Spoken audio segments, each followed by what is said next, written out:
time. Rewind. This is Dope Nostalgia.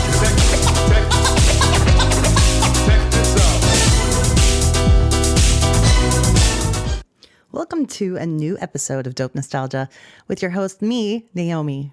And we have an exciting guest today who really knows how to rock.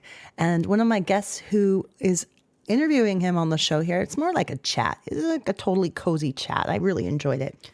Recording engineer and producer Scott Green joining me today as well to have that chat with the lead singer of Slik, Toxik, a big, huge Canadian rock band in the 90s.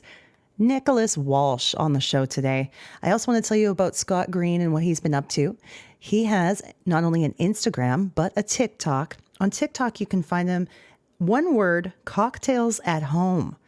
He's making beautiful, amazing homemade cocktails on his channel, and he teaches you step by step how to do it. It's so cool. Check it out, Cocktails at Home. And you can also find that same channel on Instagram. But there it is, Cocktails at Home, YEG, all together, one word. Give him a follow and subscribe and check out what he's up to. So, ladies and gentlemen, Scott Green's going to be helping me today as well. We've got a hotline. I've been telling you guys about the hotline, and I'm still wanting to chat with you or just get your recorded message, and we might play it on the show if you'd like us to. No problem. We're going to give you that phone number right now. Get a hold of Dope Nostalgia at 780-851-8785. Just like in the old days, pick up the phone and give us a call. I can't get text messages on there, unfortunately. I can only get phone calls. So just leave us one. Okay, we would love to hear from you. Thank you. Hey, check this out. We also have brand new friends on the podcast too. We are now being played on nomoregamesradio.com. So check it out. You can listen on Live 365, the app, and straight from their website, nomoregamesradio.com, playing Dope Nostalgia every Saturday at 5 p.m. Eastern Time. Thank you, friends. I love you guys so much. Here's a little plug for them.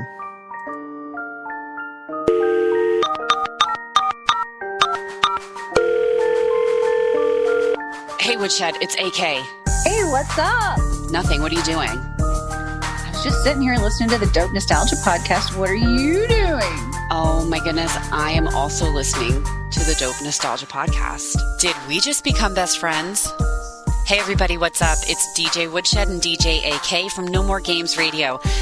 Keep listening to our friend Naomi on Dope Nostalgia podcast and check us out at nomoregamesradio.com. Once again, No More Games Radio in the house.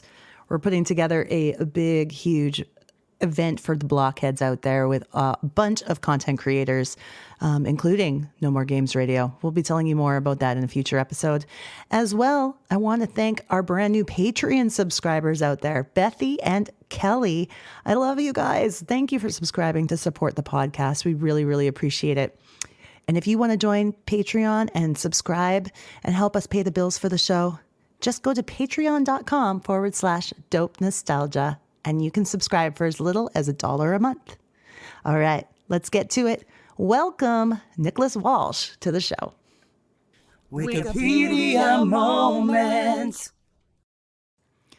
Slik Toxik was a Canadian hard rock band formed in 1988. Formed in Toronto, hard rock band Portrait was the original name. Portrait consisted of original members, singer-guitarist Nick Walsh, drummer Kevin Harrison, guitarist Kevin Gale, and bassist-lyricist Dave Murcell. Portrait, in its final incarnation, was made up of Nick Walsh, guitarist Rob Bruce and Kevin Gale, bassist Frank Carell, and drummer Alex Monroe. Former bassist and longtime writing partner Dave Murcell remained as the band's lyricist. Pat Howarth soon replaced Carell on bass as the band felt more akin to Howarth due to his musical style and also because he was already a friend from the neighborhood. The band was brought to the attention of Drew Masters, who was a national music writer and manager for the band Success.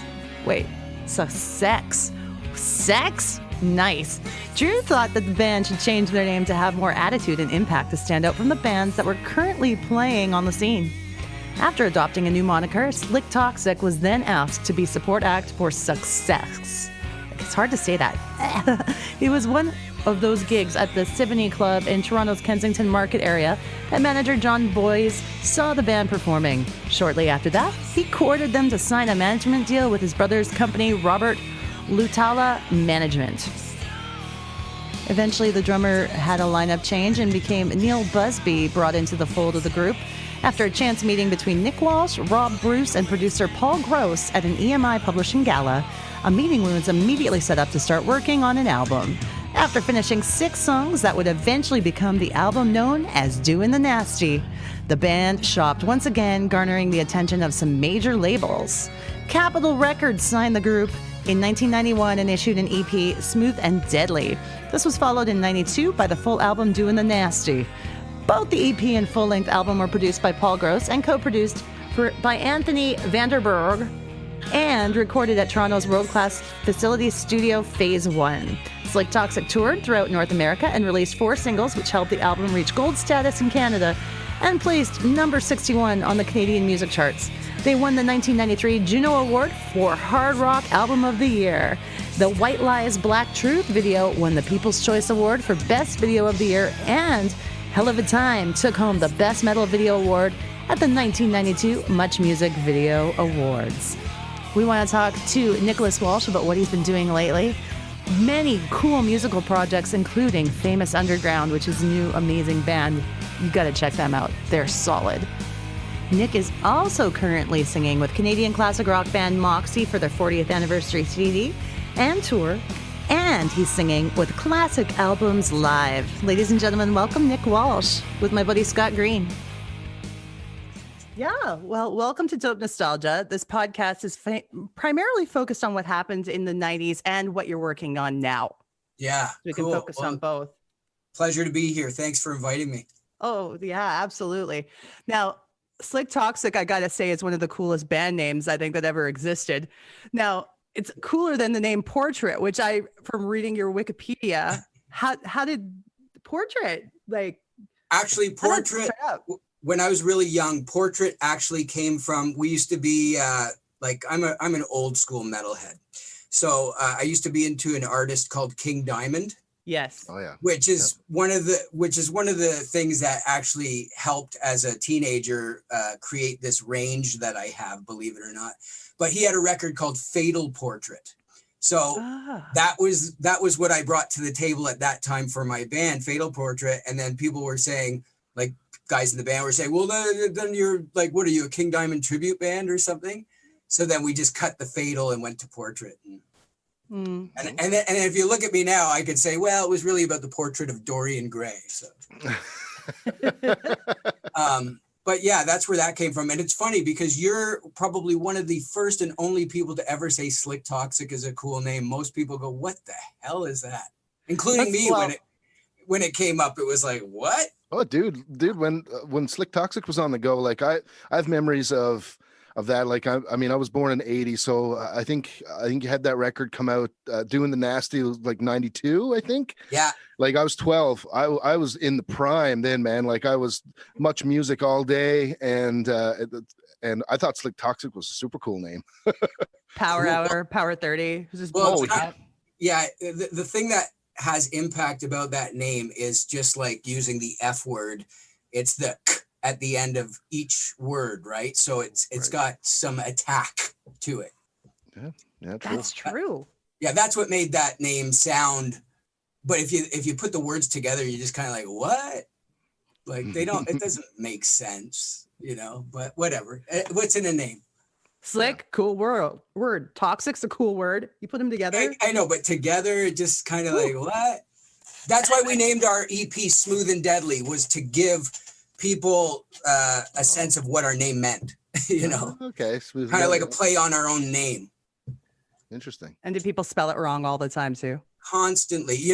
Back in the day, it's so funny. Before we had a record deal and we were just a new band sort of on the Toronto scene, we had played multiple shows where our dressing room, you had to ask, are these guys just like having a goof on us, or are they sincerely getting it wrong? One of them was Sick Tonic, at one place.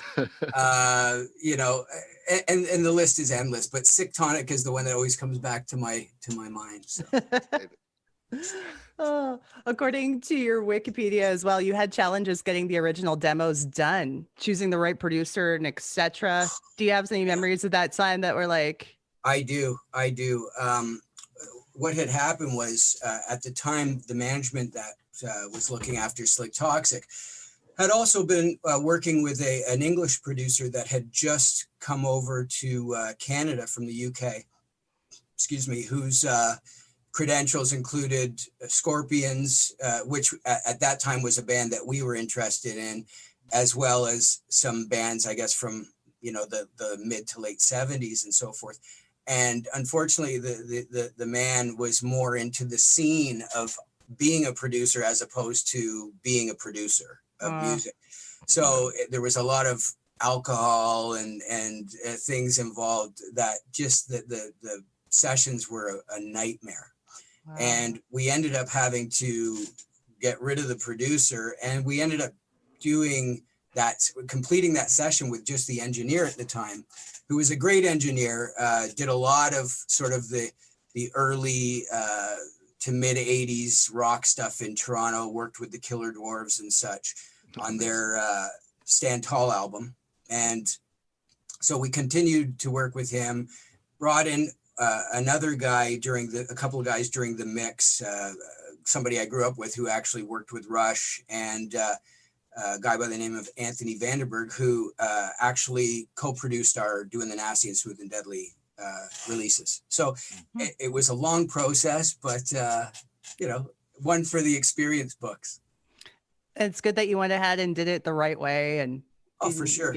Yeah. But I mean, like today with what we have for technology, and I'm in my home studio right now. I mean, you can't see the gear in front of me. You can just see guitars and stuff behind me. But, you know, to do 3 songs took us like 6 months. It's ridiculous, you know. And these are the days where we used to be in a rehearsal spot, you know, 5 to 6 nights a week, hashing through the tunes, changing arrangements, rehearsing these arrangements. Now you can do that by like copying and pasting. Oh, let's try putting a chorus here instead. If you're doing these demos before you even really have to track them as a band or whatever. So does part of that have to do with the fact that you were recording in analog a lot of the time? No, were you already digital by that time? Now, just keep in mind that those are the days where a recording studio was the costs were huge. And, you know, as an independent band, just to cut a demo, the way we would do a demo normally, like previous to the demo that I was talking about, you know, we'd all be pooling our money in and eking by to, you know, do a demo in a weekend and try to get as much done as possible. So we spent more time in the rehearsal hashing through the songs and recording to a boombox or whatever. At the time, I was the big man on campus I had a Tascam 4-track, you know, and now we all have Pro Tools, Logic, Cubase. Everybody has something at home that we can record what, you know, essentially cost Slik Toxik $250,000 to do the first 2 records. We can do for next to nothing. So true. Just like video, like you're doing the podcast, you got the green screen behind you, you got, you know, that stuff. Like the Slik Toxik videos for Hell of a Time and White Lies combined were probably about $200,000. Yeah. Now you can do that with an iPhone. So, you know. Yeah, it's insane, man. Like, you know, it's weird. You talk about recording, you know, in those days, it was such a different mentality. Like today, yeah, you know, everybody has setups, you know, you go to a studio and even like a bigger commercial studio, it's, you know, they don't charge the same day rate as they used to. No. When we were doing the record for Doing the Nasty and here in Toronto at Phase 1 Studios, I think the chargeback to Capitol Records, like if we had done it independently, I'm sure Paul Gross, the owner at the time and producer of our record, would have cut us a better deal. But the chargeback, I believe, to Capitol Records was probably somewhere around $1,500 to $2,000 a day. Yeah. And we had it booked out for 24 hours a day, you know. Right, you had like, locked out, yeah. For 3 months. So, do the math. And then we mixed the album in California at really beautiful, beautiful studio called The Complex that at the time was owned by the band Earth, Wind and Fire. Yeah. And again, beautiful gear, huge place. But I mean, imagine how much that cost just to mix the record with the mix engineer. You're looking at about 50 to 60 grand. And we were there for 2 weeks. So that's crazy, man. Crazy times. Yeah. It's one of the more positive things that have happened when it comes to musical change, I think. Oh, for sure. I mean, these are the times we dreamed about, but the part that we didn't dream about was the fact that now being independent, you truly are independent. And if a label's interested in you whatsoever, they're taking everything because there is no revenue stream for them like there used to be. So those are the parts we didn't dream about. Yeah, and you sort of have to have basically you have to be as low risk as possible for a record label right now. Like they don't want to invest anything because, I mean, like you said, the revenues are so low. You basically have to be self-sufficient, rolling already, and then maybe they'll look at it. But absolutely. I mean, again, think about if we're going to go back to that point, that was in, let's say, 1990. That was 30 years ago. So 30 years ago, the A&R or the typical A&R department at one of the big labels at the time, and at the time there was a whole bunch of big labels. Now they've all got shrunk down to like 2 or 3 companies that own all those labels, absorbed them all. But the A&R department was sifting through literally about 1,000 to 1,500 demo tapes a week, because if they didn't, and let's say EMI didn't go through this one tape and Warner found this discovery, that guy from EMI or Capitol or whoever would, be handed his ass. You know what I mean?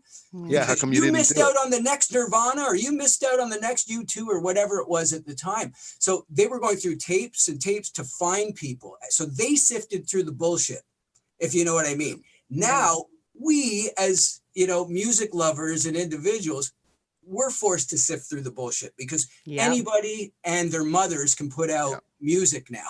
So, the gatekeepers don't exist anymore. Exactly. Yeah. So, the regulation, that was one of the things that I can truly say I do miss about the music industry, believe it or not. It's great to be independent and everything, but, like athletes, that the sports industry is still the same in that respect, because you still have to be a talent that worked really hard to get discovered and drafted or chosen, or the opportunity to come to, I'm a baseball guy, so spring training or whatever. Mm-hmm. You have to do that in sports still. But with music, it's not like that anymore, because there's only a handful of people that they will pick, and everybody else is free to roam and put their stuff out and, whatever the case may be. So the Wild West. Yeah, pretty much. That's true. What a good take on that, actually. Never thought about that. Yeah. Well, think about sports, right? Like think about somebody like somebody who's an Olympic athlete. Well, those people are training and working their asses off with no money. They're not making a living, no different than a struggling band was back in the day, doing all the best that they can independently. Olympic athletes getting, endorsements or sponsorships to help them survive, to become these, people that are representing our country. And now, music is not like that in any sense of the word. So, and those athletes are probably getting more respect from their parents and peers than the musicians are. Go get a real job. That's true. That's another story altogether, right? So, always have something to fall back on. Get a real job. Yeah. I mean, I got to be honest, guys. I was very fortunate. My house was like, if you've ever seen the show, That 70s Show, that was my house, except for it wasn't Donna and Eric and all them just hanging out. It was a band, So my parents, it was my house that the band used to rehearse at in the basement, and my parents were the supportive ones. My dad, when I was 14, I was fortunate that I had a father that, he put up the dough to send me into a real recording studio at 14 to cut my very first demo. with a band called Virgin Angel because we were virgins. Nice. I love You it. know? I love it. So I was fortunate in that respect. I had the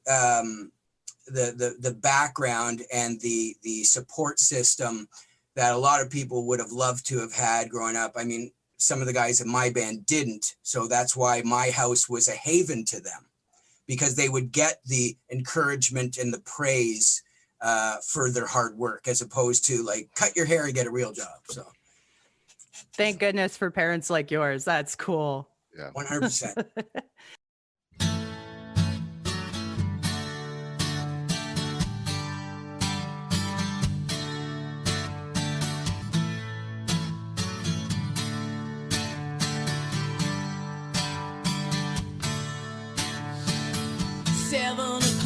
And you got your rock, you think everything's alright. Next thing you know, the sun comes up. What the hell happened to last night? Makes you feel just like a king, but you ain't got no crown. A brief $1 million smile traded in for a lifelong frown. White lies, black truth. White lies, black truth. With a line.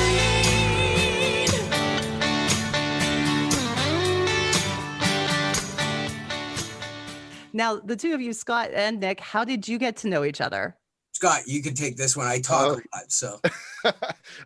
Well, Nick is a singer with a company called Classic Albums Live.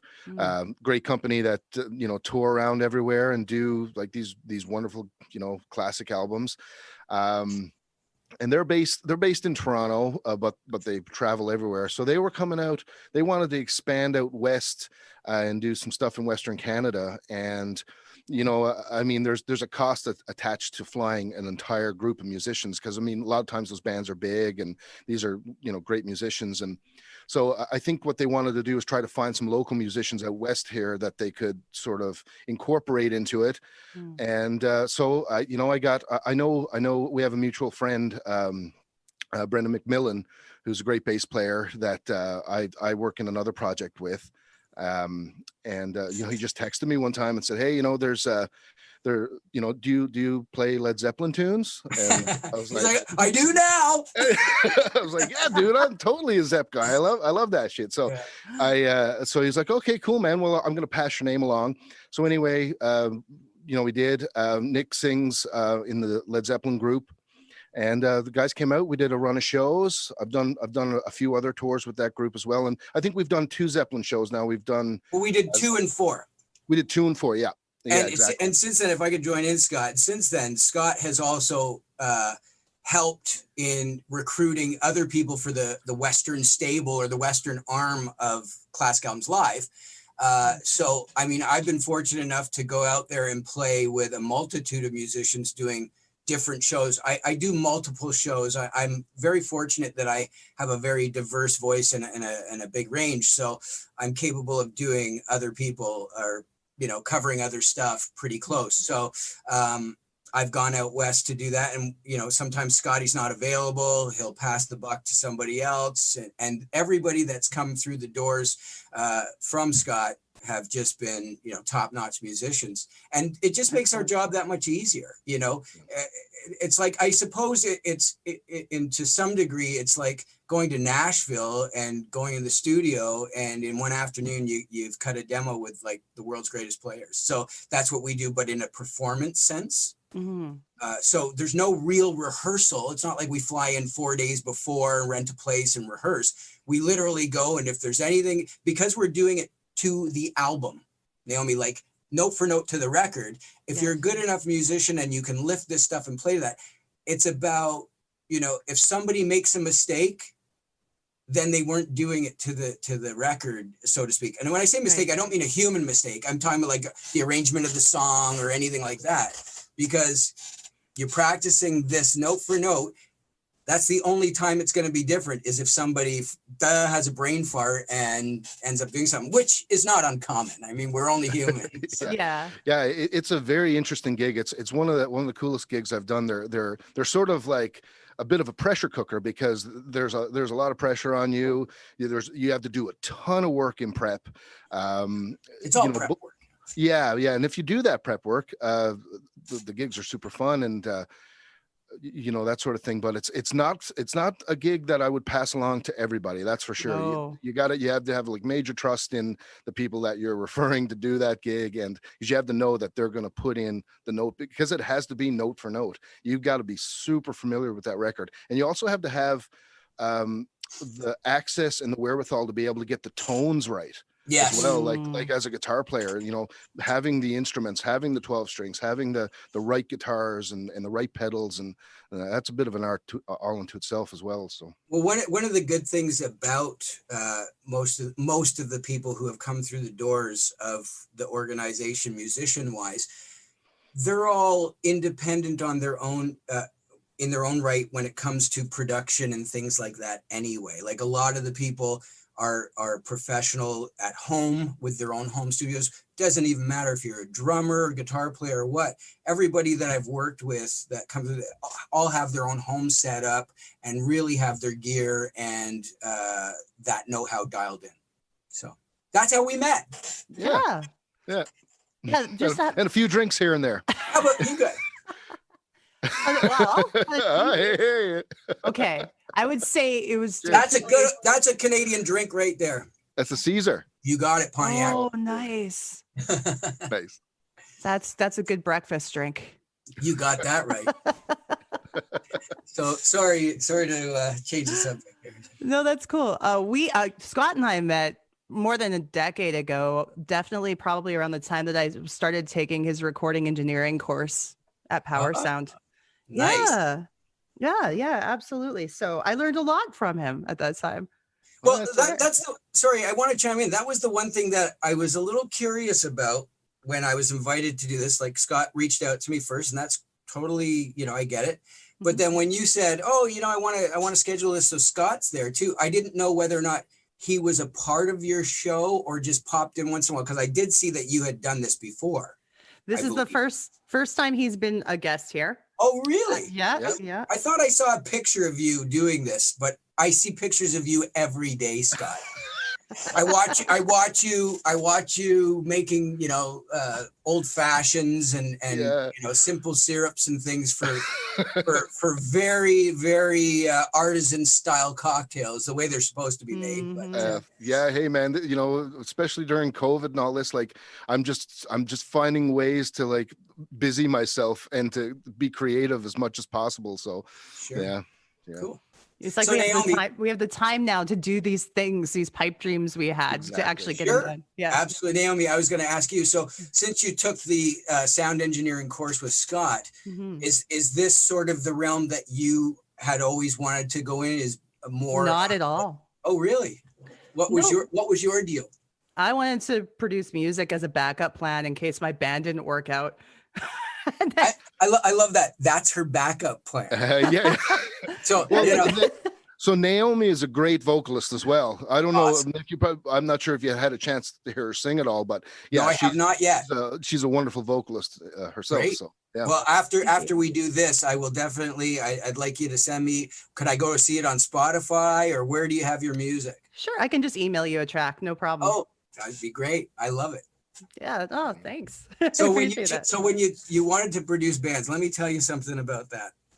So in after the Slik Toxik thing had sort of unfolded, which was I personally was responsible for leaving the band that I had started in 1995, and I told the guys, I said, "You guys can go on. Use the name. I don't care. Like, I need to move on from this. This is not happening for me." I was 25 at the time. And I said, if I'm going to continue in a path of music, it's not going to be with this outfit anymore. I don't want to beat a dead horse. Right. So I was responsible for that. I had put together another outfit with a couple of people that I had, one person that had played in the band with me previous, and some people from other groups in the Toronto scene. And the unfortunate part about that was I had gone to Greece on vacation in '97 with my wife and her family. My wife is Greek. And I had set up meetings in Greece with some of the major labels, Polygram and a few other labels. And my mother-in-law actually was my translator for these meetings. And I had some interest over there. And then I call back home to give the great news. And one of my guys is in rehab. One of the other guys is this. So at that point, I kind of said, I'm done with trying to be like a full-blown democratic band situation, like, because that's where I came from. I came from the school of like, half the guys were like, my buddies from when we were teenagers and all that. And instead, and even with Slik Toxik, I mean, I had opportunity by major label to sort of ditch the other guys and go do my own thing. And I chose the other guys. I chose my guys. And maybe the guys in Slik don't know that story. Maybe they do. I don't know if I've ever let it out of the bag, but that opportunity came across, and I chose my brotherhood, right? Which in hindsight, I mean, I did the loyalty thing, but I don't know where I would be today if I had chosen that route, right? Yeah. But so fast forward back to me being in Greece with my new project and this and that. And then I just said to my wife, I said, I'm done with this sort of trying to band everybody together thing. I'm going to just sort of take a break from this. So I got into the acting field for a while. Oh, really? And I was doing everything from, I started doing background work because it was sort of my first foray into it. I was an ACTRA union member, so I was making good money doing it. It was probably more money. I was making more money as an extra than I was in Slik Toxik. You know what I mean?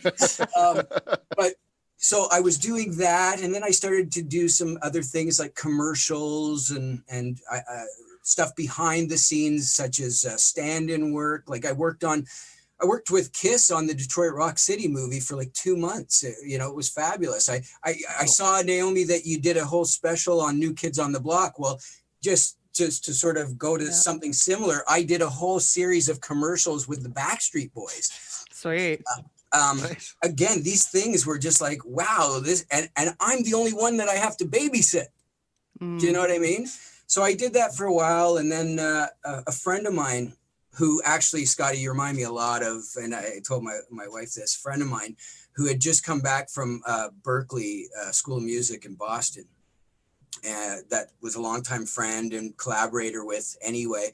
We decided to open a recording studio. And this was like the year 2000 or 2001. And it was fun for a while, but this brings me back to you, Naomi, of being a producer. I never thought I'd see the day where I was chasing musicians around for my money. Like I did so many things for so many people. I did spec deals, got people factor money that they were supposed to pay me back. And I never saw a dime. I even helped out some band that got a huge publishing deal with Zomba Jive in the States. They ditched me on it, all that kind of stuff. So I just went, you know what? I'm throwing in the towel on that one. And I'm going to go back to just dealing with music on my own sort of terms, and hence where I am today. So, which I'm much happier for. I don't blame you at all. I mean, there's a lot of times where I look at my situation and say, first of all, it shows that you have a lot of character and loyalty because you care about those guys, but you're screwing yourself over. Now I'm doing something that I enjoy and I'm responsible for, and it's great. That's awesome. So, you're the writer of your own destiny, right? Yeah.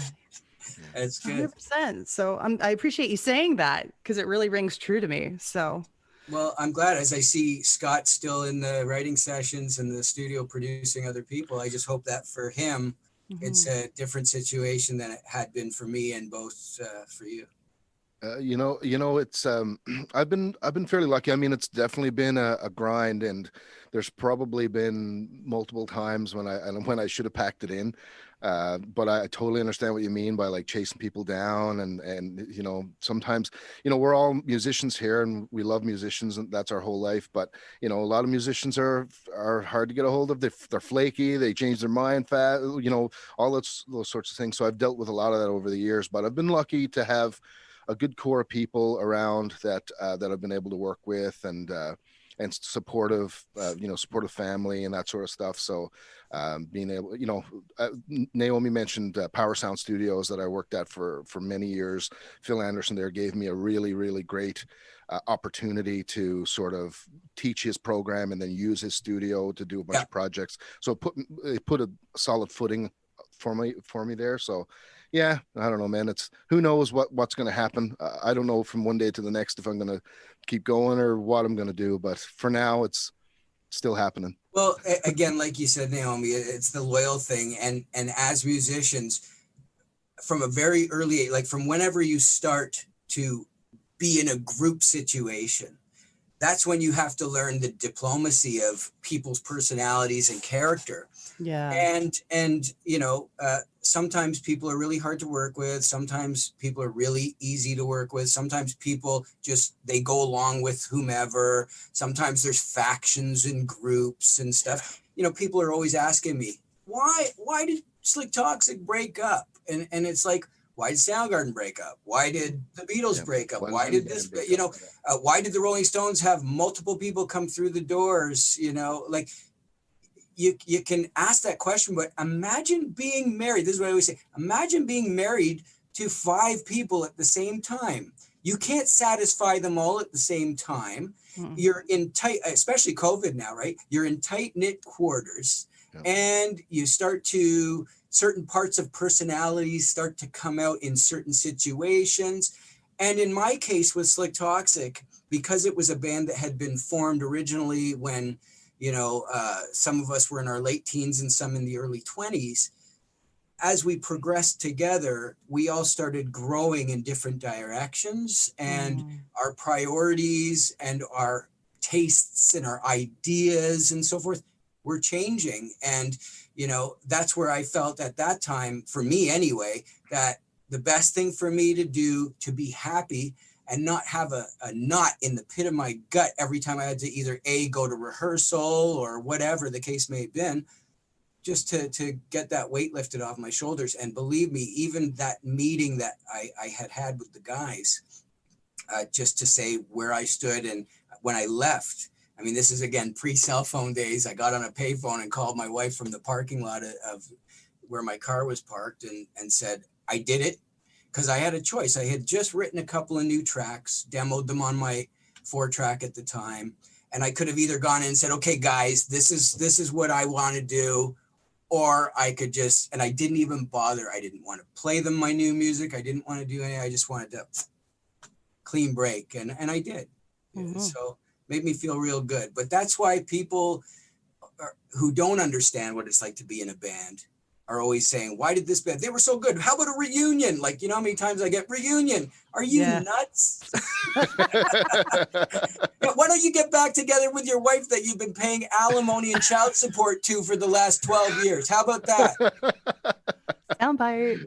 Yeah. Oh man. Yeah. I mean, it's nice to say, like, the cool thing about being in a band was these guys were my friends. We enjoyed each other's company, made each other laugh and all of that shit. But as soon as one of them decides, I don't know if I want to go on a tour, I think me and my girlfriend are going to like do this. And then I'll be like, what the hell? Just put me in that position. I know. Say goodbye. We've been working towards this goal for like 2 years. And now you tell me you can't go on tour because it's your sister's birthday? Yeah. Oh, I know. Like what? I know. But see, that's the thing about musicians and artists in general, is their dedication to what they do.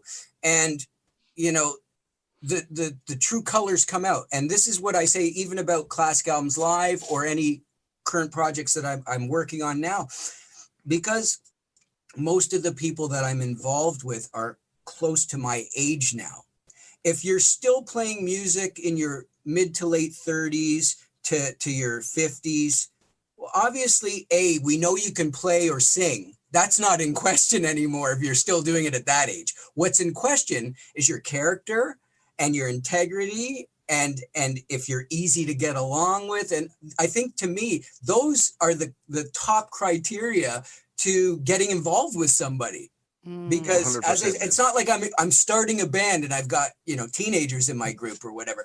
I want to make sure that the people that are on the same mindset, you're not getting involved with it's, the old famous, you put an ad somewhere, we're looking for a drummer. Yeah, I got a pair of sticks, but I'm in between drum kits right now. Well, then you're not a drummer, are you? Right? Yeah. Or, oh yeah, sure, I'd love to come audition. Can you pick me up? What? So the moment is, if I have to be responsible for a grown-up, you're not in. Amen. Makes total sense, man. And you got to be able to play that Led Zeppelin song note for note without turning it into a solo about you. Yeah, that's true too. After these messages, we'll be right back.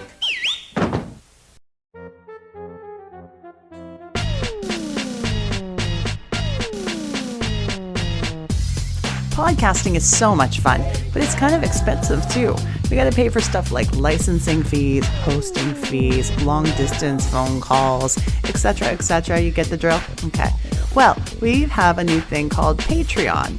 Now, Dope Nostalgia has a Patreon account where you can subscribe to premium content. And what that means for you is, for the very low starting price of $1 a month, you'll be able to get the podcast 2 days in advance of the regular release. Not only that, $3 a month, you get exclusive video content just for you guys to check out, bonus stuff all the time that you don't get with the regular show. So check it out, patreon.com/dope nostalgia. Become a subscriber today and get all the good perks. Tonight, from wherever in the world you are listening, give a big hand for your host,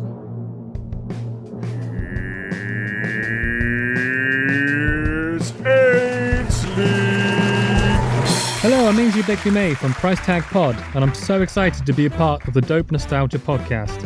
Price Tag Pod is a new cheesy game show podcast due to release on April 2nd. Price Tag Pod attempts to put a price tag on your dignity, and to do this, the show breaks down into 3 easy parts. First, we ask our guests 11 uniquely ridiculous questions. £376. You have edible glitter in all of your drinks for life. Oh, who would agree to that? No, never. $500, Tim.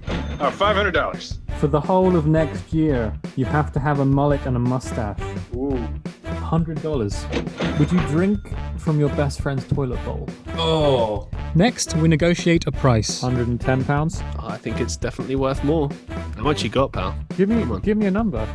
Let's do 2 hours of your pay then. Let's do $22. $22.01. I'll take $22.01. All right, we'll do $22.01. You just want a weird number, right? Then at the end of the show, we calculate the total. $370,784.95. You were worth $395,717. Nice. That's like almost a 2-bedroom condo where I live.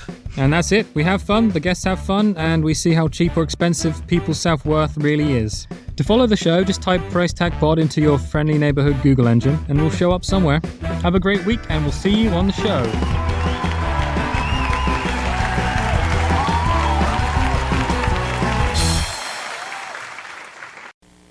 Ragu introduces Chicken Tonight simmer sauces, and suddenly everybody's saying, I feel like chicken tonight, like chicken tonight, chicken tonight. Choose from 4 new sauces. Each one's made with real vegetables and herbs, so you can make dishes like country French chicken and chicken cacciatore. Just brown the chicken, simmer, and serve. I feel like chicken tonight, like chicken tonight. New Chicken Tonight simmer sauces from Ragu. Chicken tonight.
Al Bachman was on the show, and he mentioned sound engineers and the ones that he's like, there's nothing that frustrates him more than somebody who comes into the project who's being paid to do a certain job, who starts telling you, oh, maybe you should move this over here, and don't tell me how to write the song. Do what I paid you to do. Yeah, well, exactly. I wrote it and arranged it this way for a reason. Now, if I'm working with a producer that has a credential or somebody that I have respect for their work, and they suggest something, that's amazing, because collaboration is such a wonderful thing to do if it works. And when I say if it works, is those things, the mutual respect, where you can let your guard down and, wow, I didn't think of it that way before. Let's try that, ideas. If you're open to it, like, that's the thing though. Like if that's your role in the process, I think his point was just, I get his point. The ones who are trying to put their label on what you're doing so they can tell other people they did that. Yeah, I totally get the point. It's like, I'm going and paying for studio time, and the house engineer guy that they're doing is turning around in his seat and saying, hey, it's like, I don't think so, buddy. Push the buttons. Yeah. Sorry, Scotty. Yep. Oh no, I absolutely no. I want to, like, stay in your lane, right? Like, if you're hired to do, if you're hired to tune the drum kit, if you're the drum tech, don't be offering ideas for fills to the drummer. Exactly. Exactly. That's exactly the point. Yeah. Yeah. Totally. Oh my goodness. I love how off track we go. This is a good conversation. I'm sorry. Did you actually have some questions? Well. Because when you get me, this is my questions. Naomi, this is when you get me on anything. This is what you get. You get like a conversation, and we just talk and we float around, because we all have experiences that will sort of interconnect, and it's a good thing. So. This is better. This is the way it should be. It's just having that conversation. Isn't that what a podcast started out as originally, way back in the day? I think so. Off the cuff. Nothing really planned out. It can work. Like rap. Rap used to be off the cuff. What album track did you record that you wish would have been a single? Oh, for Slik Toxik, you mean? Yeah. Well, it's really weird, because unfortunately for Slik Toxik, the album had been finished one whole year before it was released. So if it had come out when it was finished, it would have beat Guns N' Roses' Use Your Illusions 1 and 2 to the punch. It would have beat Slave to the Grind by Skid Row, and it would have beat a couple of other things that had come out. So our band at the time, because of the genre that we were sort of marketed into, and I'm not going to blame labels. Like, some guys in the band have sort of used that way to say, they lumped us into something we weren't. That's not true at all, actually. And I can say that because, as the guy that formed the band and started the sound, we, like, the very first song that I had written for the project was a song called Marionette. And it was myself, Dave Murcell, who was my best friend and lyricist for Slik Toxik, and guitar player Rob Bruce. We had written the song, but I was the one that, again, initiated this thing. And it was the Appetite for Destruction record by Guns N' Roses that just, like, changed they just, like, blew me away. Yeah. I was like, finally music can be dangerous again. Yeah. And finally music can have some attitude. Everything up to that point in the hard rock genre was very, very palatable and clean, so to speak, if you know what I mean. Oh man, I remember. Sorry to interrupt there, but I just got to talk about that album for a second. See, there we go. I remember being a kid. Like, I asked for that tape for Christmas, and so my parents got it for me. How old were you when you got that? What year were you born, Scott? I was born in 1980. Okay, so it came out in 87, but it really didn't take hold until about 88, 89. Yeah, like, I was probably 8 or 9 years old by the time it it got to me, and I asked for it for Christmas, and I got it, and my parents had no idea that the kind of stuff that was going to be on this album, I'm sure. And I just have these vivid memories of listening to Appetite for the Destruction and knowing exactly where the curse words were, so I could turn them down so that my mom wouldn't like take the tape away from me, because I knew she would if she heard like it's absolutely. so easy. You're doing your own censorship. Yeah. Nice. Hit the mute button. Hit the mute exactly. But anyway, sorry, I digress. No, it's great. This is what it's all about. So Guns N' Roses was the first band too that I had to really hide. Really? And I had to sneak my way to the concert. Like my mom Isn't didn't that even funny? know. Yeah. Like we're all like talking about having to hide Guns N' Roses. Like, isn't that an amazing thing? Like, it is absolutely amazing. But like how I started talking about this, like it was dangerous. You know, it was what Public Enemy and maybe NWA were for the rap world in the rock world. Like the first thing to come out to go, holy crap, they're saying fuck and telling you to fuck off and stuff in songs. So it had like a punk attitude, but this really cool, sleazy metal rock vibe. Like it was a combination of like, you know, friggin' like the Stones and New York Dolls meets like Sex Pistols meets the sound of new, I don't mean new as in NU metal, but the newer metal sounds of that day, right? It wasn't thrash. It was still really bluesy. There's no classical elements. Like Metallica had classical elements in their solos and stuff. Guns N' Roses was really just balls out blues crunch stuff. Totally. But that was what sort of started the whole idea from the Portrait to Slik Toxik thing. And that was the original sort of song, Marionette. But where I was originally going, you asked about the single. And unfortunately, by the time our record did come out, Use Your Illusions 1 and 2 were already out, and Guns was touring with bands like Soundgarden opening up. You know, I remember being in the States on tour with Slik Toxik, and I'm not sure, but I think I was somewhere like maybe in California, and this is back again, payphone days. So I would phone home once a week or every couple of days, you know, call my girlfriend or my parents or whatever. And I remember talking to my dad. My dad's a British guy. He's from Liverpool, Birkenhead, which is basically Liverpool, England. And, you know, he was a real supporter of my music, as you know, I told you earlier on. And he says, Nick, have you ever heard of this band Nirvana? And I'm like, Nirvana?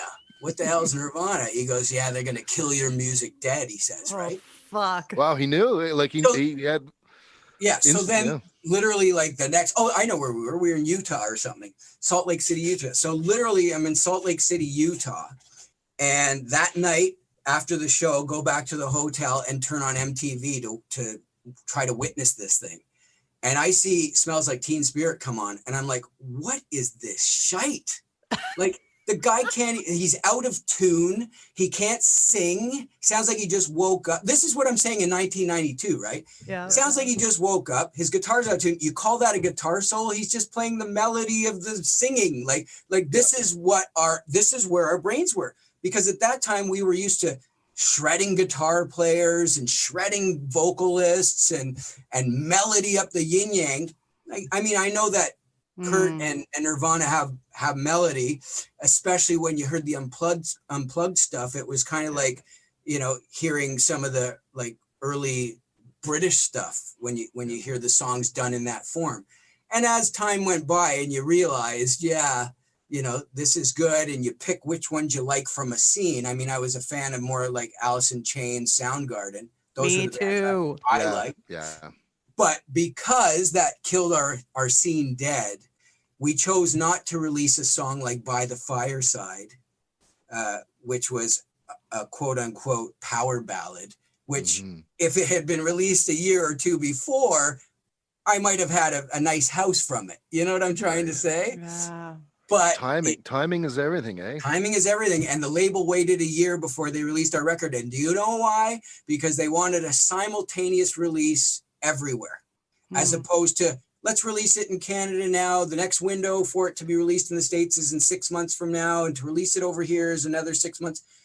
They wanted to have a big worldwide release. So it took waited a year for the window. And by that time, the window of opportunity had closed. Wild. Like, we saw it when we were on that same tour. We were opening up for Yngwie J. Malmsteen. Oh, and we were after that conversation with my father. So we're going up the West Coast to come back to Canada to do our own headlining tour.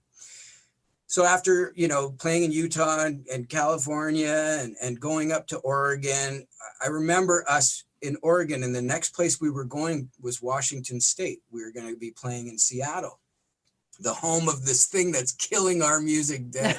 Right. So we had an in-store. I believe we had an in-store that day. And I remember asking fans, hey, like, when we play Rock Candy tonight, is it going to be a bunch of flannel shirts and Doc Martens booing us off the stage? Will anybody show up? And they're like, no, man, that's how they've made Seattle look. But Seattle's not like that. That's just one pocket, one scene, one little part of the music scene has blown up, around America or the world or whatever was going on at the time. But no, and sure enough, we got to Seattle and we played Rock Candy, and it was stuffed with rockers that weren't looking like Kurt Cobain. So, that's when it sort of dawned on me that, a scene can happen, a pocket. And because it's the chosen one at the time that gets all the attention and the marketing and everything, they make you believe that. One of my favorite bands back then was Queensryche. They were a Seattle band.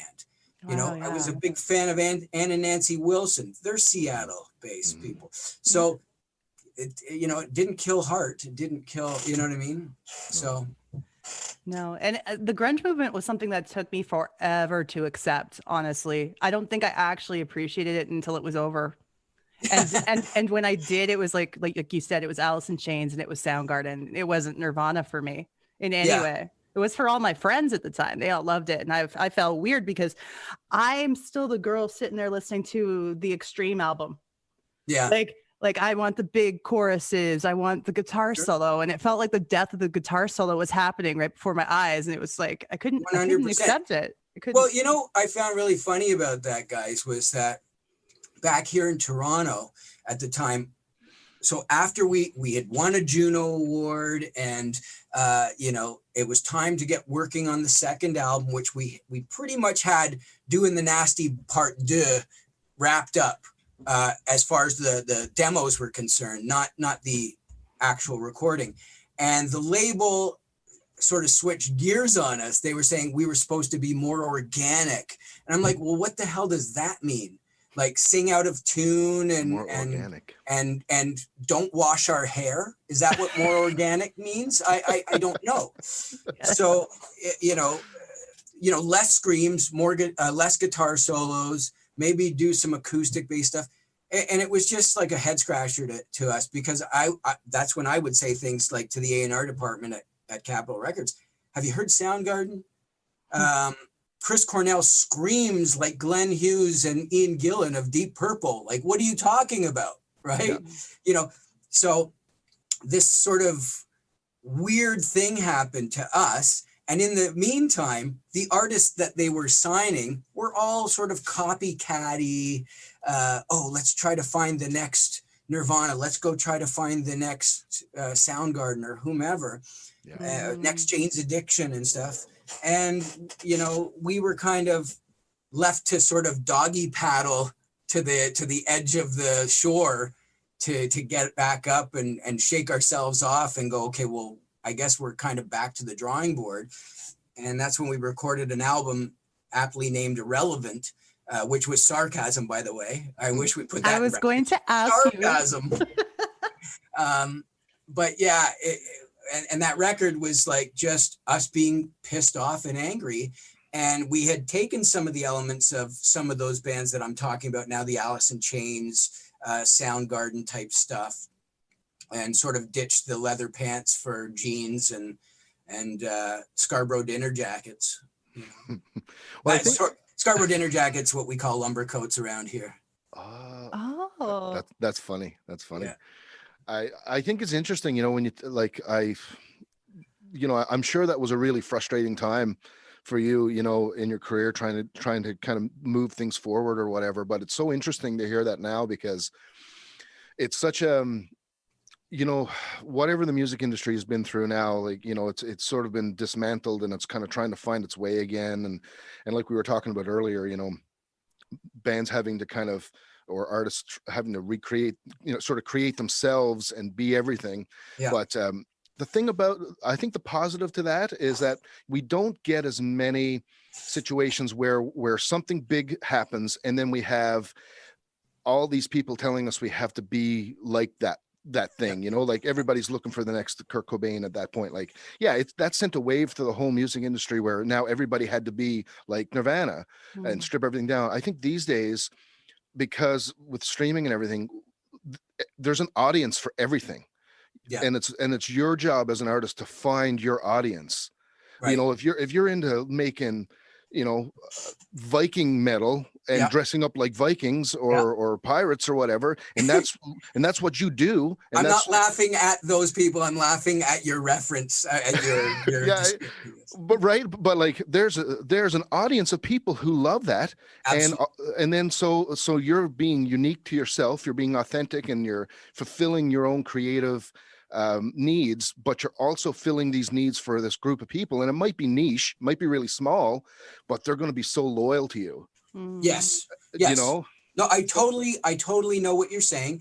And it brings me back to something that we talked about 30, 40 minutes ago, about the A&R department at a record company sifting through everything to find the whatever the next thing is. That is the one benefit to what you're talking about right now, is that everybody gets a chance at doing something in that respect, and, you know, not relying on whether or not it's accepted or not. And now you got to like go crawl with your tail between your legs. But the downside to it is that there's a huge amount of stuff to go through before you, like, you know, here's something as an example.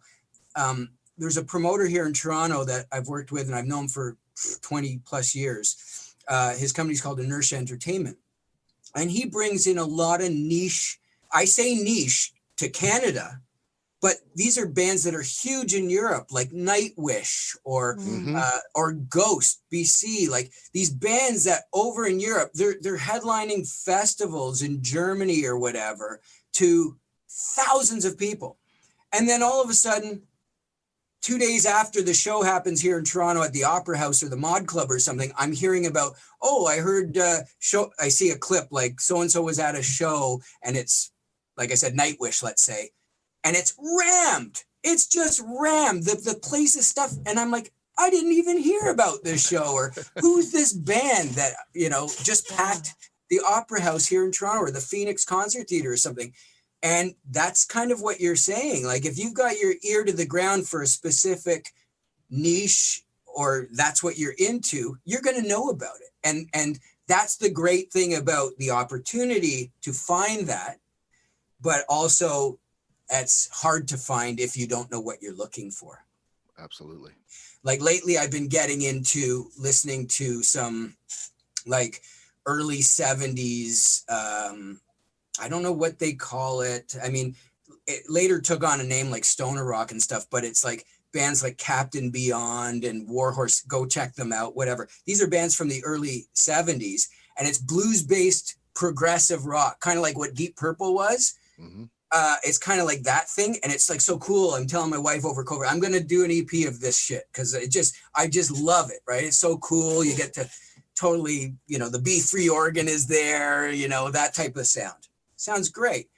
But then I'm finding now, because of Spotify, I'll go to like Warhorse Radio or Captain Beyond Radio. Now I'm finding bands of today that are doing that genre of music, you know? Yeah. So I'm going, when did this album come out? It says like 2011, 2015. I'm like, what? Cool. Yeah, man, I have those experiences too. Yeah. Yeah. And then it gives you that hope for, well, maybe you can do something like that, and there's a market for it. I think so. Oh my God, we flip-flop all over the place today. It's wonderful. Have you ever played a European music festival?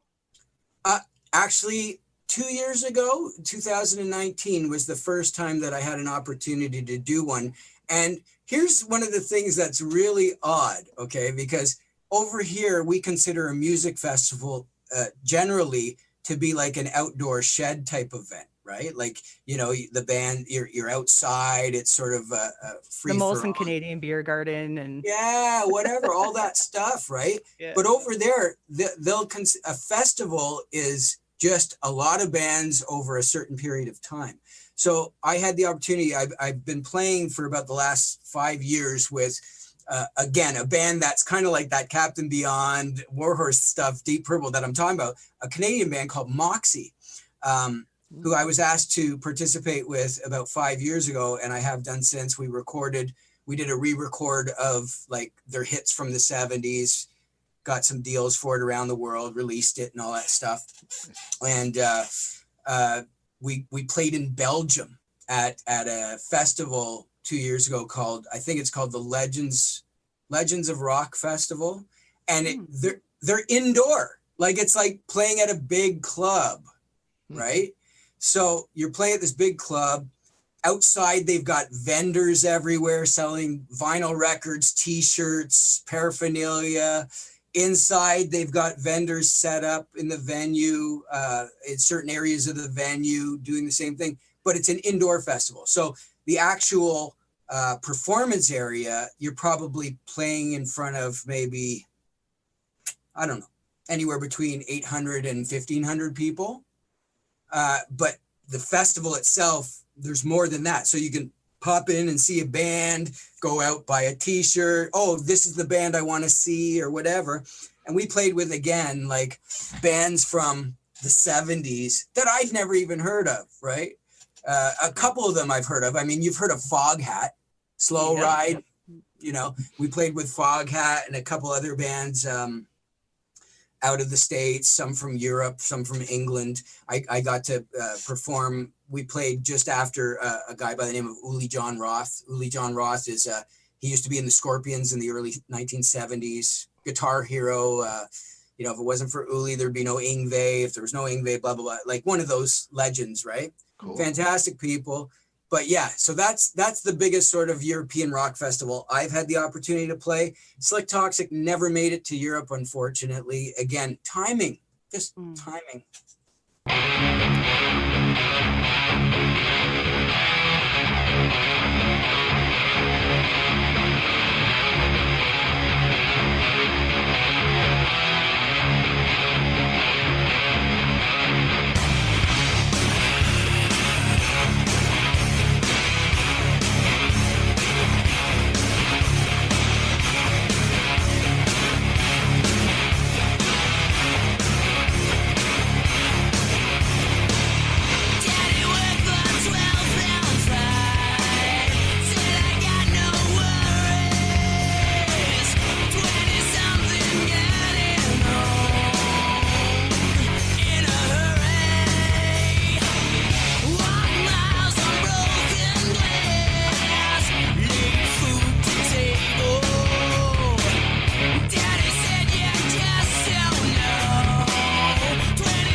Now, over the years, being the singer that you are, a phenomenal vocalist, have you ever had trouble with taking care of your voice? Have you ever had trouble where it wasn't there for you? And what have you done, anything specific to take care of it over the years?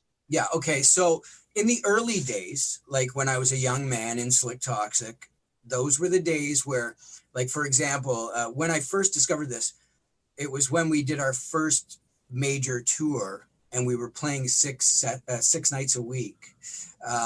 You know, it would be like 4 shows in a row and then maybe a day off and then 5 shows in a row and then a day off, like that kind of thing. Yeah. And we were, you know, young, drunk, and stupid. So what I found at that time, it took a while. I used to smoke cigarettes and, you know, hang out after the show yelling and screaming. And next thing you know, I can't sing anymore. And I called my vocal coach up from somewhere in the United States and said, like, you know, basically crying, like, because I mean, like Samson and his long hair, my voice was my strength. And if I don't have my voice, what do I have?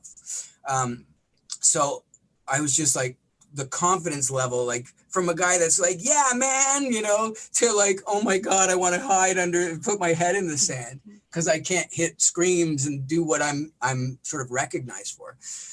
I called my vocal coach and I, you know, what can I do? And she told me, you know, go to the drugstore, buy Friar's Balsam. Do you know what that is? Oh, I absolutely know what Friar's Balsam is. Go buy Friar's Balsam, put it in a bowl, get some hot water, inhale this stuff and take this and just like all sorts of remedy stuff. And I did what I could at the time. But when I got home from that tour, I took it upon myself to quit smoking cigarettes. And then like a guy in jail, you know, putting the little marks on the wall, 5, scratching them, the 6, 7, 8, 9, 10. I started to do that with my shows to go perfect show. Because I had too many of those experiences where I'd lose my voice or whatever from doing stupid things. Well, obviously I'm a much older person now, a much more experienced person now. And really all I do is live my life now. I make sure that I'm hydrated every day, even when I'm not performing or whatever. Yeah. I drink water and hydrate and, don't scream and yell. And when I'm on the road, I go back to it. You can ask Scotty or the guys. I don't really party too much. I mean, I do have to let loose once in a while. Every now and then you have to, yeah. Yeah, but usually I like to do that when I know that, okay, we just did a show and I have a day off tomorrow or a travel day that I'm going to be resting. I can go hang out with the guys. But for the most part, when I'm doing show after show after show, I have to go back to my hotel room, just chill out, stay away from it. That's pretty much back to what we were talking about with Olympians, treat myself more of like an athlete as opposed to as a rock star. Yeah. You know, man, when I quit smoking, I gained so much range back, but my rasp is almost non-existent now. And I loved my rasp. Well, I don't know how old you are and I don't want to know. It's fine. Oh, okay, there you go. But what I was going to say was that for me, I still maintained rasp. I mean, I've always, I don't know if it's because of the way I sing or I have yelled or because of the smoking, but I mean, my father has this voice too. And it's, a lot of people say, oh, you've got you should do wake up calls for people. Hey there, it's your wake up call. Hello. Like I have a smoky voice anyway. Totally. But as a vocalist and a sort of method vocalist, I've learned how to create the heat or clean it up.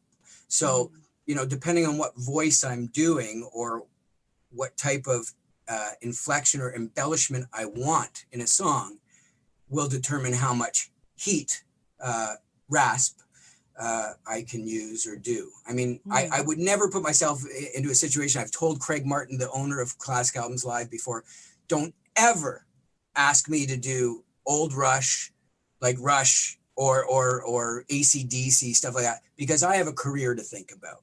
Yeah. Maybe if I was doing, at a jam night, a buddy's jam night and having a few tequila shots, I'll get up and do You Shook Me All Night Long once, but I'm not going to do that, for a whole set night after night. No way. No, and I mean, you do a wide variety, even to, like you said, you turn the heat off and put it on, but like you're quite a chameleon with your voice too. Like you do everything from, like we talked about the Zeppelin stuff, but you do like the Bowie shows, Queen, and Queen. Yeah. Like, I mean, that's a wide range, man. Yeah. And I'm fortunate that, one of the things that a lot of male vocalists lose first is their falsetto and their head voice. And, I've made it a point, because that's sort of where I came from. My high stuff I can use as a weapon, so to speak. I don't do it as much as I did in Slik Toxik. That was when I was young and everything was just, like everything was right up there.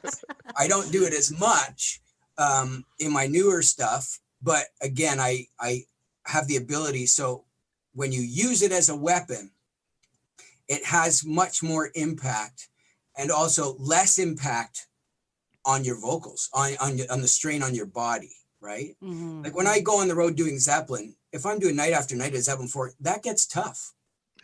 But, you know, doing something like Tom Petty or something like that, I mean, as long as you still behave night after night after night after, I could do like 10 shows of that in a row kind of thing. You know what I mean? But 10 Zeppelin shows, no, because you're going into the falsetto and the head voice a lot. And yeah, it just takes its toll on you. But, you know, about that, when I was younger and into GNR and stuff like that, when I would see these guys come out and just squeak squawk, like, la, la, la, they couldn't even sing anymore. I always said, I don't want to be that guy. Like when I'm 30, 40, 50 years old, I still want to be able to go out there and do what I do. I don't want to have to drop everything down a full step. I don't want to have to, you know, Bon Jovi. Yeah. Kiss just did that on New Year's in Dubai as well. But yeah, I don't want to have to drop everything down a full step and to compensate for my lack of ability. I just never wanted to be that guy. So it's been, you know, one of those things that I've really strived to maintain. It was smart of you to think about that early before it was too late, right? For sure. Now back back in those days too, and you guys are just like having the time of your lives and, you know, living. Did you live that rock star image? Were you scandalous? Were you bad? Partying too much? Not me. A couple of the guys were, which is why, you know, we don't see them doing music anymore. Yeah. And it's unfortunate. Like, I don't want to say to anybody there's ever going to be a Slik Toxik reunion because I've shut it down so many times, the talk of it. I've had promoters asking me. I've had, you know, ex-band members, fans, whatever. And I never want to say never, but it took me so long. Like the bands that I'm involved with now and some of the players that I'm involved with now, I've played with for a longer period of time than I ever did in Slik Toxik. It's kind of like that Sammy Hagar, David Lee Roth thing with the Van Halen band. It's like, I remember at the time people taking sides, but then when you looked, when they were both gone and Gary Sharon joined the band, Sammy Hagar had been with the band longer than David Lee Roth had been with the band. You know what I mean? Like the career with David, with the records, I believe was 7 years or something. And with Sammy, it was more than 10 years or something. So it's the same type of thing. So, but back to the reunion type of thing, it could never be a reunion because there's no possible way that certain past members or original members of the band would even be capable or able to be a part of it. I mean, I have toyed with the idea of, like my email address suggests, the Nick Toxik thing, where I go out and perform some of the songs, even with my band Famous Underground. I mean, sometimes we'll pull out an old Slik Toxik one from the vaults just to satisfy some of the people. That's cool. And, you know, I don't mind reliving memory lane like that, but no, by any means, I don't expect it to be my next mainstay, if you know what I mean. Yeah. Understandable. And what is happening right now with Famous Underground? I mean, obviously we're in a pandemic. It's hard to do anything as a musician, like for touring and such. But tell me about that Famous Underground, like your experiences with that. Well, and what's going on now. Well, with Famous Underground, I'm pretty much sitting on a whole album's worth of material that's pretty much half done, ready to go. But the decision was made by myself and my partner, Lorianne Green, to release an EP, which I literally just finished putting, you know, the mixes and mastering together. The plan was that we were fortunate enough to be offered a spot doing a live streaming show where I have been doing streaming concerts for the last 4 months with Classic Albums Live. But right now, based off of what's happening with the pandemic and lockdowns and stuff, I'm not quite sure how this is going to work, and it might be postponed. But the EP will still probably come out. We're thinking around March, we're looking at doing something. The reason why we've chosen an EP as opposed to releasing the full record is because, you know, without all of the proper dots over the I's and the T's crossed, it's easy to let a couple of years of hard work disappear in a couple of weeks once it gets online. So at least, you know, a couple of years ago, we released what we called a digital 45, which was an original track and a cover tune. And now we're going to 5 songs. We're going to release 5 songs or 4 songs now. And, you know, then after that, it might be a single a few months down the road. Because that's the thing about the ever-changing world of social media is like here today, gone tomorrow. If you don't stay sort of in the eye, as you know, but you have to have content to do that too. So that's where we are with Famous Underground. I'm also working with ex-Slik Toxik drummer Neil Busby on his project. He's got a project called Child, which was a band that he had pre-Slik Toxik in the 80s, more of a traditional heavy metal band. I did a song with them this past summer, and we did a video for a song called Ride Out, which was a song that I believe was written back then, I don't know, 84, 85, something like that. Nice. And now we're doing it. I just finished recording the vocals for another song that they have called Field of Fire, coming out soon. Not quite sure what we're going to do with the Moxie project. I know that there has been talk over the last couple of years of doing some new material. It's just a matter of, you know, doing it, I guess you could say. I'm going to continue to work with Classic Albums Live. That seems to be probably outside of the pandemic, the most consistent thing I do to keep performing, keep my chops up. I record with people all over the place. I am fortunate enough to have been part of the sort of music licensing world where, you know, I've done some records where stuff, you know, geared towards sports and whatever. I've heard some stuff on the MLB network, other places. I've been singing on, I sing on some of the intros to programs on Nickelodeon and YTV. Cool. You know, I'm all over the place, and I'm really fortunate to be able to do that. I'm fortunate to have the production chops and, you know, gear at my fingertips. And I'm able to work with people from around the world. I did some songs with a guy by the name of Avi Rosenfield over in Israel. So you know, it's great. That's one of the greatest things about this technology, how it's made the music world so much smaller. You do not have to be in the same room to write. You don't have to be in the same room to record. It's fabulous.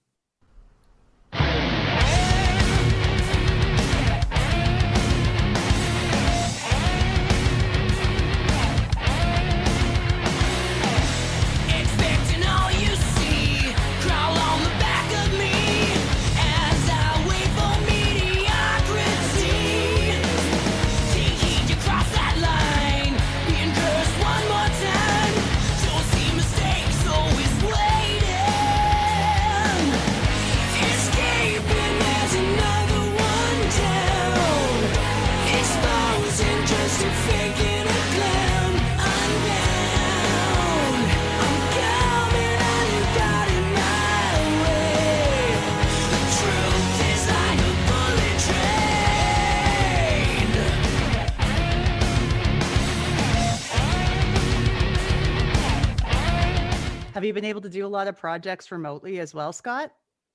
Yeah. You know, that's sort of been keeping me going.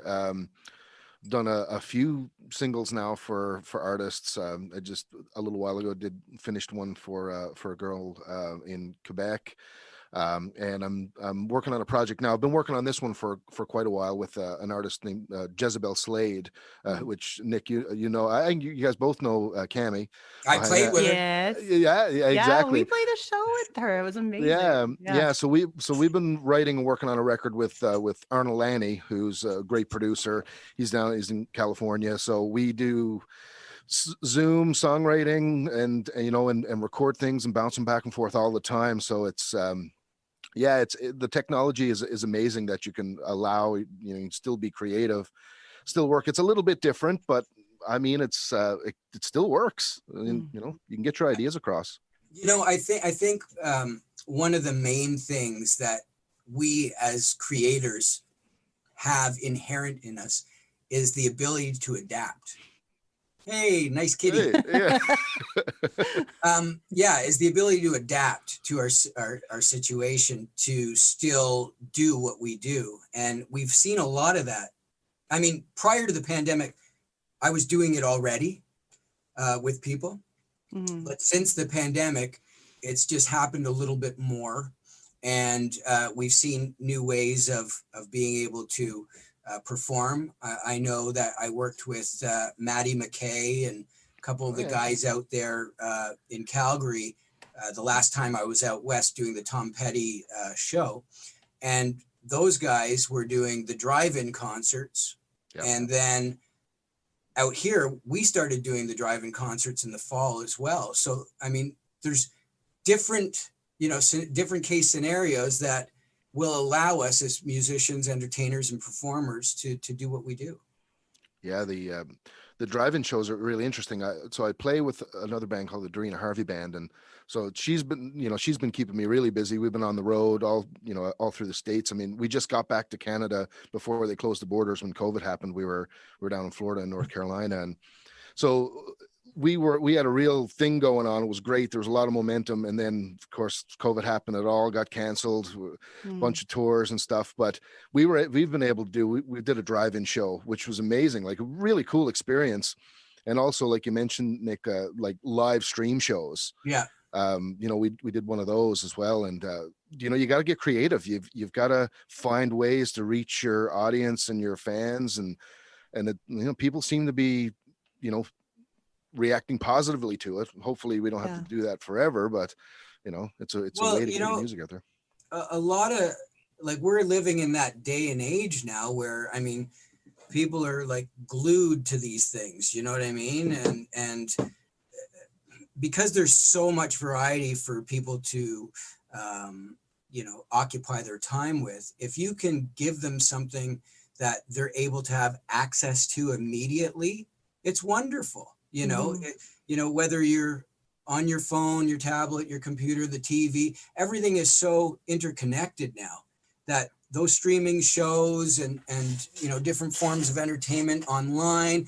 I love the experience of going to see a big action film at the theater, no doubt about it. But it is pretty cool that I've been able to watch some of these things on my TV at home and pause it to use the washroom, get a drink, whatever. But something that is like that you would have a theatrical release for. Well, it's been like this already for years for us as musicians. The day of lining up at your favorite record store to buy a new cassette tape or CD or vinyl record because it's coming out at midnight tonight. Those have been long gone for us. So the fact that now the movie business and the TV business has finally seen what we've been experiencing for all these years, it doesn't faze me at all. To me, it's just about convenience now. Absolutely. It's a very good point. And if anyone can figure out how to work around this kind of a situation, it would be creative types, like getting it done. Now, the interaction between the crowd and the artist, though, is something that can never really be replaced. So it'll come back. Yeah, people keep asking me, like, how do you do these streaming shows in front of nobody? And I mean, I just put myself into the mindset that I'm a performer anyway. Like when I'm in a rehearsal and I'm getting into it, I'm performing for my band members. Like I'm looking at them and like I'm into it, right? Yeah. So I just sort of equate it to, when you're performing a music video, you still have to look convincing. And if you like the music you're performing and you know it well enough and you're into it, your body and your rhythm and your soul, everything automatically, it knows what to do. But it also, as a viewer watching it, they automatically are seeing that you're not just going through emotion. You know what I mean? So I just kind of put it into that mindset. And it's funny because where we're performing these shows in Belleville, Ontario, the way the laws were working, they were allowed to have 50 people in the theater. So I had seen a couple of the Classic Albums live shows that I wasn't a part of where they had 50 people in the theater. Well, then 2 weeks later, I'm in there and I completely had forgotten about this. So the show's at 8:00. Usually it's a dark stage between 7:30, like 7:30 and 8. You're not allowed out there. So about 10 after 7, I go out to put my waters, my towel, and with Classic Albums Live, we have music stands with charts and stuff. I go to put my stuff there, and I hear people, and I look up, and I see all these people in the audience, and it's the first time I'd seen an audience in 7 months or whatever it was, 8 months. I was, whoa, hey, how's it going, everybody? Like, completely forgot about it.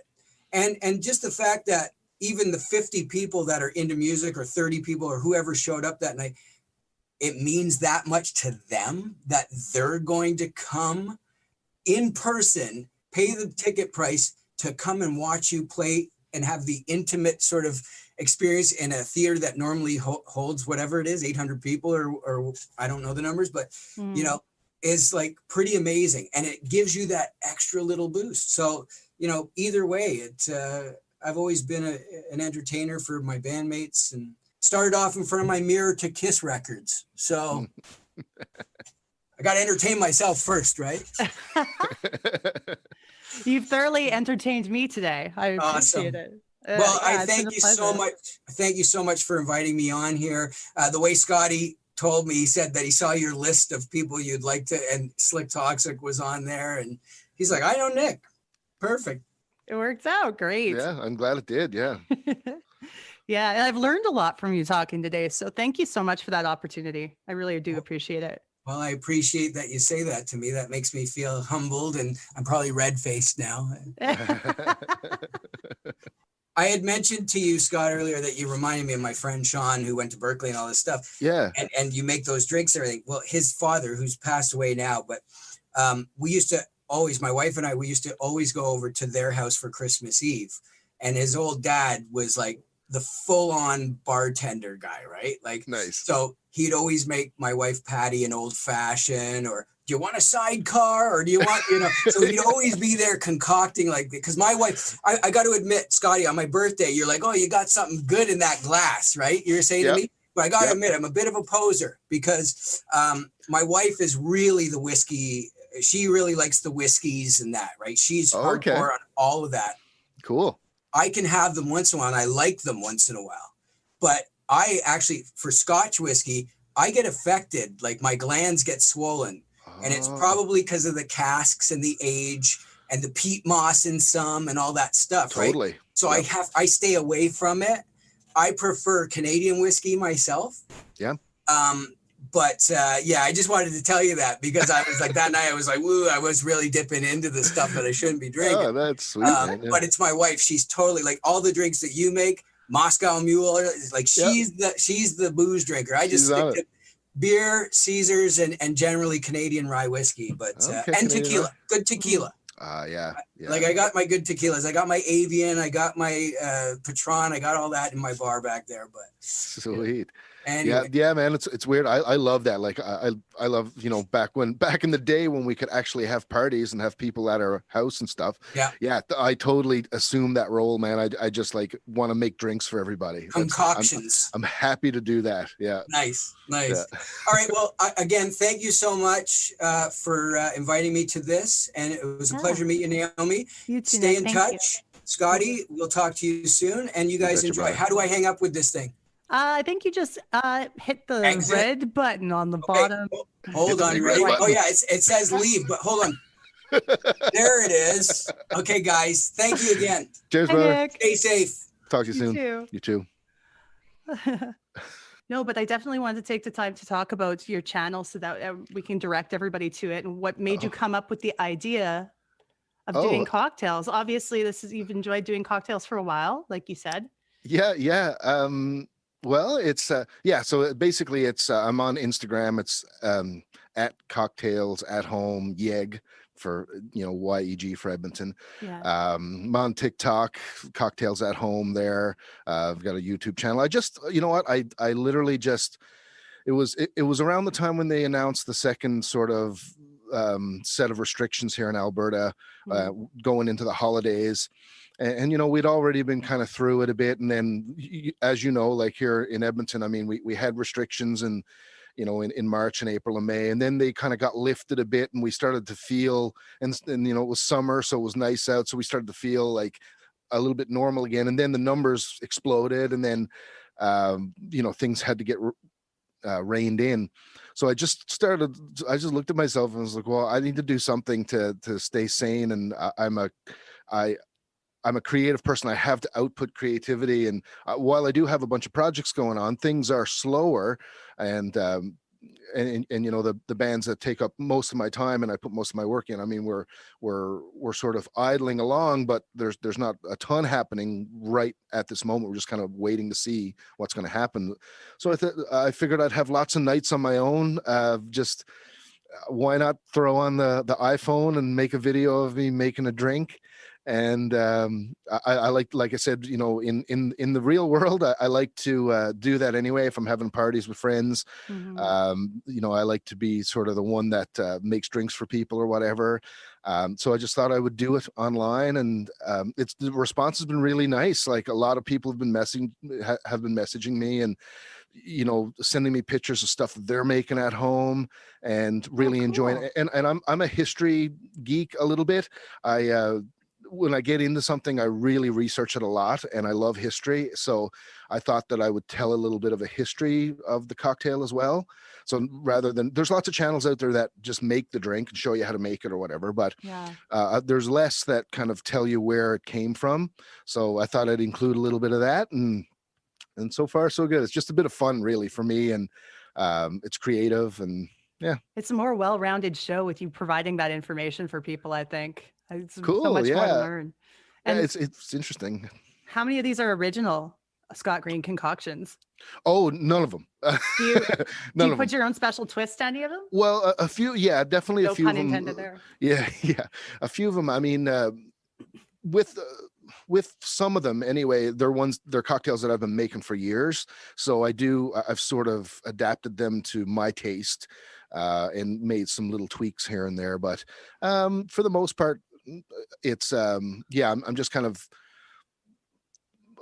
tweaking a recipe that already exists and kind of telling the history of that. And maybe I'll get into making some of my own. I don't know. We'll see if we go down that route. That'd be cool. But It's worth doing the taste testing. I wish I could. Yeah. do that. yeah, exactly.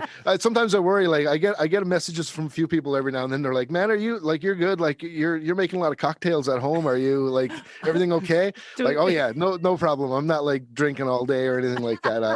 I'll plan them out, and I'll have, I will drink what I make, but I try I try to go overboard, and I try to say, like, drink responsibly and that sort of thing, because it is a time where, you're locked in, there is a lot of opportunity for,